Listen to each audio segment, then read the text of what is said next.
Okay, good morning, everybody. Hope everybody is well. Happy Friday. We're still in our temporary studio. Hopefully, we'll get this fixed by early next week. Happy Friday for those of you who are live. Happy whatever day, week it is for you that you're tuning in. We're right now in this unique week in the Jewish calendar. It's called Aseret Yemei Teshuvah, the 10 days of Tshuva. And we are really in the beginning of the year. So this is an incredible time for all of us in terms of our growth. What we started to talk about yesterday was the concept of energy. It's such a critical idea, at least I think, because, a lot of times when you get into this world of things that are not necessarily as clear as the mind, when you say things about thought and brains, it seems like it makes sense. It seems sophisticated. But when you say things like energy, people dismiss it. They dismiss energy. They think that you can win with mind alone. They think that talent wins. And it's not true. It's just not true. If you look at people from all over the place, yeah, people with incredible talent can step ahead, but it's energy that really makes the difference. In sports, we have a word for energy. It's called hustle. For the non-sports fans, hustle is hard to explain. It's just the ability to dive on the floor. I remember when I was in 7th grade, I was in the basketball team, elementary school, and then my 8th grade year, the coach gave us the gift, if you will, of coming to tryouts to watch, the new team. I was an 8th grader. I was a little kid. So we felt so important. And we spent 2 days on tryouts, and we took, down who the best players were, and we spoke about it, and we talked about it. And we had our list. The coach said, okay, you present your list to me, and I'll, you guys are the 8th graders. You're the seniors in the team. I want you to feel like you're a part of it, and I'll present my list. So we spent 2 days thinking about it. The coach doesn't write down anything. The last few minutes of the last practice, he scribbles down a few names. Practice is over. We share our list. He puts on his list, and it's literally like an identical list. We're like, it took us 2 days. Like, it took you like 5 minutes. I'll never forget what he said to us. He said, what you were analyzing was who the best players are. And then he goes, listen, you need to be talented enough to play basketball. He goes, I could smell hustle. I could smell the hustle, right? Meaning I can sense immediately who has the energy. You're in 7th grade. You're in 6th grade. You're in 8th grade. If you're not hand-eye coordinated, obviously you can dive on the floor all day. You got to get into the game. But this difference between two people with the same talent, that you, after 2 days, are trying to figure out what it is that you like most. At my age, he's like, I could smell it. Those people that have the energy, they'll grow. They'll grow. In the corporate world, when we talk about hiring people, we talk about always looking for 2 things. They got to be humble and hungry. That's it. Again, you got to be talented enough, but you take somebody with that has humility. It means he wants to learn, and it's hungry. It means he has energy. You can build something. And so when we look at our year, we look at our lives, we have to be honest with our energy levels. When I mean energy, I don't mean like you wake up in the morning like with pom-poms, right? I'm not going there. I hope if we've been together long enough, I'm not saying like hip hip hooray, right? We're not. No. I'm talking about a consistent, positive flow of internal energy that you bring to your day, that you bring to your life.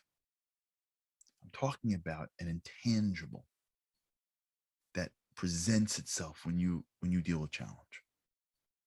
I'm talking about a feeling you have when days turn to weeks and the variety and the newness starts to peel off, and now you got to actually get the job done. I'm talking about whether or not you are a, as they say in Yiddish, a kvetcher. If you kvetch all the time, if something is always a problem, if you're always on the phone with somebody kvetching about something, there are kvetchers in this world. Kvetch, for those who are not familiar, is like, it's like the Yiddish way of saying complain, but it's so much more than complain. It's kvetch. It's like a different expression. You know what I'm saying? Like it's deeper than complaining. It comes from your gut, right? A kvetcher isn't just a complainer. It's a deeper experience. There are people that are just kvetchers at everything. That's what I mean. Non-kvetchers. If we're being honest with ourselves and we want to have a great year, we got to take stock. Like, we got to be real.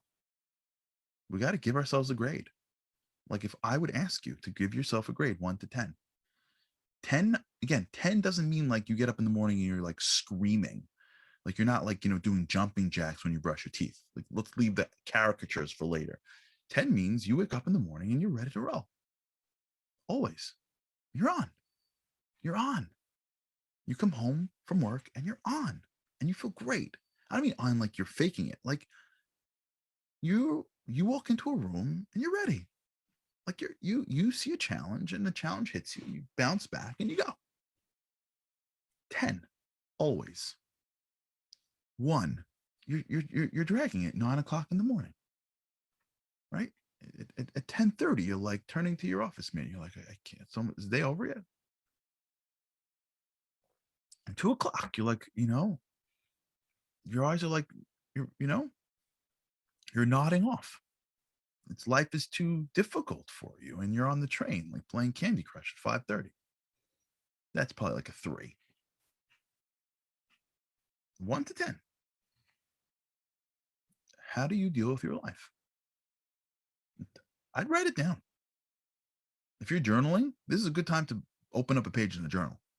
And if you're not journaling, take out a piece of paper. And if you really want to do this right, like if you really want to get this, pick 3 people in your life that won't laugh at you and ask them to rate you. Say, I want to rate my energy level. Like, am I enthusiastic about life? Do I approach things with energy and vigor? Like,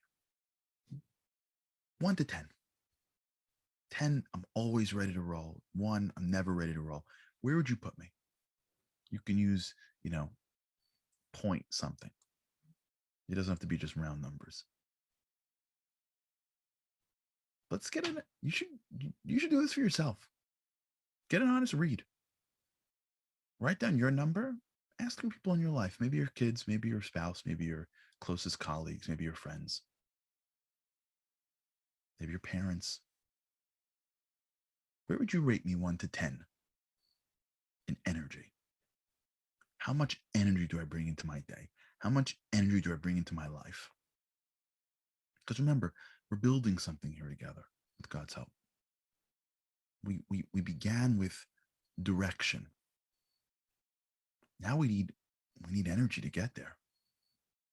Right? We spent the first few weeks on where to focus the arrow so that when you let the arrow go, it goes to the bullseye. Now we got to make sure we're focusing on pulling the arrow back. Right? Now that the bow is focused in the right direction, we got to pull the string back to make sure that it has enough energy to propel itself to an actual target. Because if you have no gunpowder, I don't care how good your sniper range is, you can nail that target, but there's nothing pushing that bullet to go the distance. It ain't going. So you can be the best sniper in the world, but if your bullet's going 5 feet, you ain't killing anybody. You can have Waze plugged in perfectly into your, but if you got no gas, you ain't driving around. You ain't driving anywhere. We now, I hope, and we'll circle back, are trying to focus ourselves to something. But if we don't take stock with what we have to get us there, we ain't going nowhere.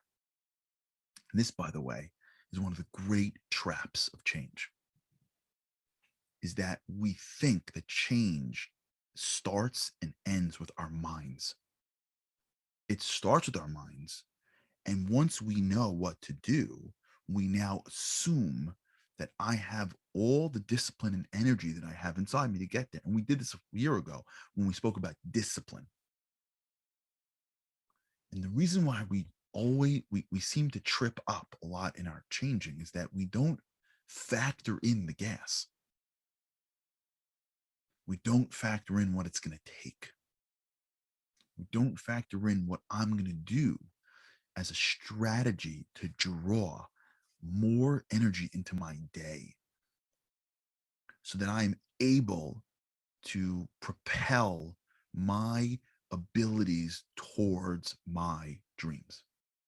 And so once we figure out our dreams, we just sort of like go back to life, and then we don't accomplish it. And we're like, why? And we spoke a year ago about the science of discipline, right? And ego depletion. That's a big piece of it, which we'll probably review at some point, but I don't want to get there yet. I want to first just recognize this issue. I want this issue to seep in so that we like all comply it to our own lives here. The energy that I need to be successful. If I look at what I want to accomplish, if I do it right, with the last piece being, I think, the most important. What can I control and what can't I control? And if I look at what I have right now, the disconnect between us is not just where I'm going, it's how am I going to get there?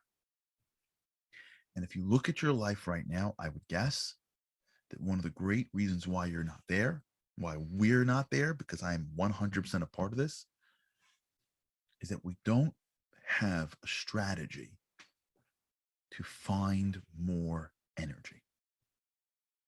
We have a limited amount of discipline, no question, but we have a resource inside us called our soul, and we don't really have a baked in strategy for how to dig into that soul to draw out more energy. And so we have whatever we have in our minds, but we're living in the world of the finite mind, and we're living in the world of ego depletion and of discipline. If you remember that the studies of Baumeister, if you don't, we can review it at some point.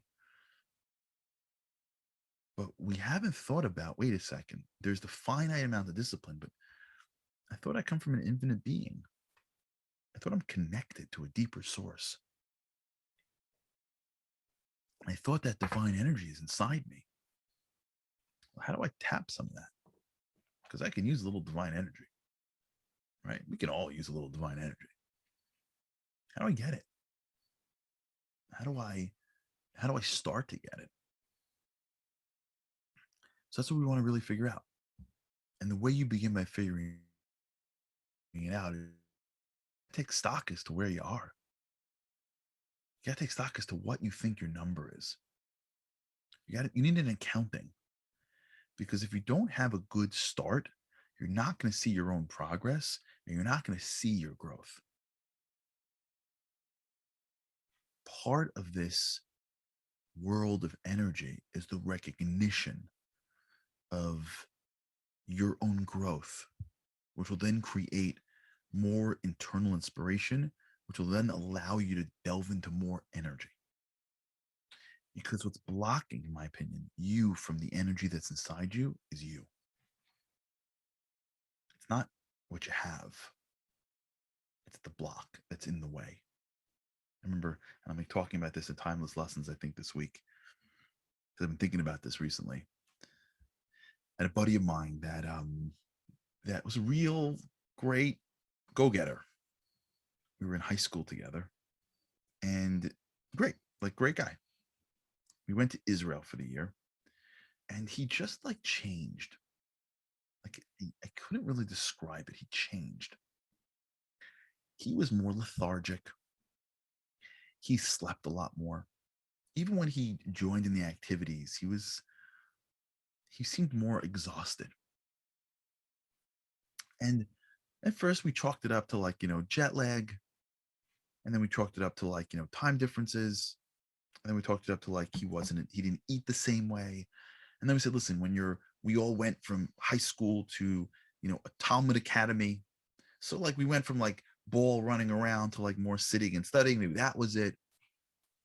And like no one really could figure out what it was that like changed this guy. And we were concerned. So we at some point, like, spoke to his rabbi, and his rabbi sort of got involved and also tried to figure it out. And like he didn't know, it was something that happened. He just like dropped like energy levels, like he was like a 7 and now he was like a 3. So the rabbi goes into his dorm room and he walks around and he's talking to him, and it dawns on him as to what's going on. The way, I don't know if you guys are familiar with it, in Israel, they have these shades that are different than in America. I don't know how it is now, but in Hebrew it's called trisim. It's hard to describe what they are. It's almost like if you would see like it's like almost like a cross between like, like a bunker and shades. Like, how you have like shades in your house, but like the sun gets through them. I'm talking about like you lower them and raise them, but like it's not really black. In Israel, in the dorm rooms, they have these shades where like it like a little bit of plastic like drops, and then another plastic drops, another plastic drops, and they fit into each other like a puzzle piece.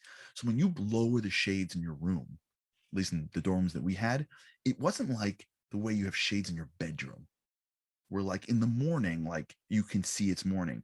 It's just like you're in a bunker. And so the room is pitch black. So this guy happened to have a dorm room where the windows of this dorm room all had these trisim, and his roommates used them every night. The other rooms that had it, they used it sometimes, but not really. And so when you woke up in the morning, when you went back to your room in the afternoon, when you operated out of your room, you were constantly getting normal sunlight.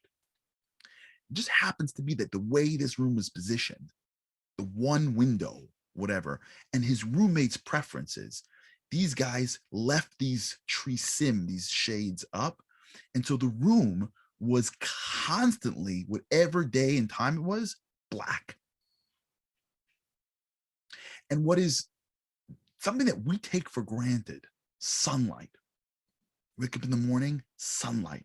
You go back to in the afternoon, sunlight. When this kid went to his room, because of who he was, I guess, the lack of the days, mornings, afternoons, sunlight, it like sucked his energy out. I'll never forget it. Rabbi walked into his room and everyone was like concerned. Should we send him home? Should we see a doctor? Should we see a therapist? Rabbi's like, hold on a second. He just lifted the shades. He's like, just leave it for a week. We're like, what? That's your brilliance, Rabbi? Like lifting shades? Like, relax. We got this. Like we're 17. We're from America. 1 week, the kid was totally fine. He had it in him. Something was blocking it. There was something blocking him from being able to tap into the natural abilities that he had. That's how it works with energy. We have it in us, but something's blocking us. Something around us is a shade that is blocking what are normal, natural, growth-oriented stimuli from coming into ourselves. Around us, if you will, are these tight shades that create a blackness around us, a darkness around us. And so when we look out into the world, we don't get that sunlight. We don't get nourished by the world around us. We don't get inspired by the world around us. We don't get the natural sunlight that our soul needs so that we can feel more alive. Once we understand what's blocking each and every one of us, we will naturally, I believe, feel more energetic. All right, let's think about this. I have some homework for the weekend for you guys. Number one, do this. Give yourself a score. Tell 2 or 3 people and let them give you a score too. See what your score is. Number two, start to think about this. What's blocking your energy? What thing on the outside is creating a darkness that blocks your energy? All right, we'll pick this up with God's help. Have an amazing weekend. With God's help, I can't wait to see you again next week.